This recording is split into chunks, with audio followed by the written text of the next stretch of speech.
ഒരു തൊഴിലാളി സമരം, പ്രത്യേകിച്ചും സ്ത്രീ തൊഴിലാളികൾ നടത്തുന്ന ഒരു സമരത്തോട് ഇത്തരത്തിൽ ജനാധിപത്യ വിരുദ്ധമായൊരു നിലപാടെടുക്കുന്നത് ജനങ്ങളോട് പറയണ്ടേ? ഞങ്ങൾ പോവുകയാണ് കാസർഗോഡ് മുതൽ സെക്രട്ടേറിയറ്റിന് മുന്നിലും പിന്നെ സംസ്ഥാനം ഒട്ടാകെ നമ്മൾ രാപ്പകൽ സമരം വ്യാപിപ്പിക്കുകയാണ്. പറഞ്ഞാൽ ഇത് നമ്മുടെ നാടുറ്റു നോക്കിക്കൊണ്ടിരിക്കുന്ന ഒരു തൊഴിലാളി സമരമാണ്. ഇത് വിജയിക്കണമെന്ന് എല്ലാ വിഭാഗം ജനങ്ങളും തൊഴിലാളികളും ആഗ്രഹിക്കുന്നുണ്ട്.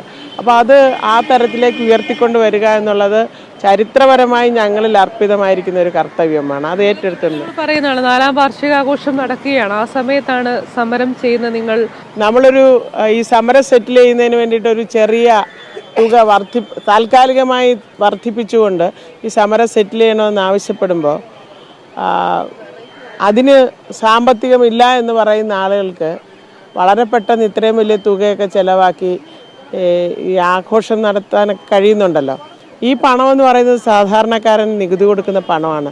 അപ്പോൾ അത് എങ്ങനെ വിനിയോഗിക്കണമെന്നുള്ളത് സാധാരണക്കാർ പറയണം. ആശാവർക്കർമാരുടെ വിഷയം സെറ്റിൽ ചെയ്യണം, മാന്യമായി സെറ്റിൽ ചെയ്യണമെന്ന്. അത് മുഖവിലേക്ക് എടുക്കാൻ കഴിയാത്ത ആളുകൾ നാട്ടുകാരൻ കൊടുത്ത നികുതി പണം ഇത്ര ധൂർത്തടിച്ചുകൊണ്ട് ഇവരുടെ ആഘോഷം അവർ ജനങ്ങൾക്ക് വേണ്ടിയിട്ട് ചെയ്ത കാര്യങ്ങൾ വിളിച്ചു പറയേണ്ടുന്ന കാര്യം എന്താണ്?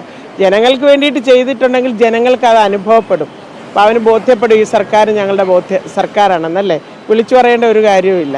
അപ്പോൾ അങ്ങനെ അല്ലാത്തത് കൊണ്ടാണ് ഇത്രയും കോടികൾ ചെലവഴിച്ച് നമ്മുടെ ധനകാര്യമന്ത്രി പറയുകയാണ് മറ്റ് സ്റ്റേറ്റിനെയൊക്കെ അപേക്ഷിച്ച് നോക്കുമ്പോൾ നമ്മൾ അത്ര വലിയ തുകയൊന്നും ചെലവഴിക്കുന്നില്ല. അപ്പോൾ അവർക്കൊരു 100 കോടി എന്നൊക്കെ പറയുന്നത് എത്ര നിസ്സാരമാണ്.